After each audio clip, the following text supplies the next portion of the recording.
Jätkame astraalse peenkehaga ja astraalne keha on siis meil emotsioonid. Mind on hästi aidanud Ho'oponopono meetod, emotsioonide energiate neutraliseerimise meetod.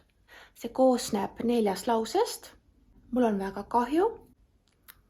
Ma palun andeks su käest. Ma armastan sind. Ma tänan sind. Täna piisab juba ainult 2 lausest. Ma armastan sind ja ma tänan sind. Need on hästi kõrge energiaga laused, mis neutraliseerivad täiesti erinevaid emotsioone ja seisundeid. Ma toon näide, kuidas ma seda meetodit kasutan. Näiteks ma olen pettunud, et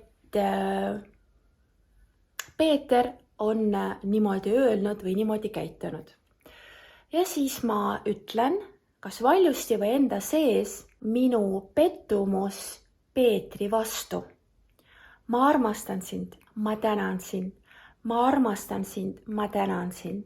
Ma armastan sind, ma tänan sind. Ja ma kordan need 2 lauset mitu korda, nii kaua, kuni mul on kergem olla ja te kohe tunnete, et on kergem olla. Ja siis jooksvalt päeva jooksul või teisel päeval ma jälle kordan neid 2 lauset. See nii kaua, kuni see pettumus Peetri vastu on mul kadunud.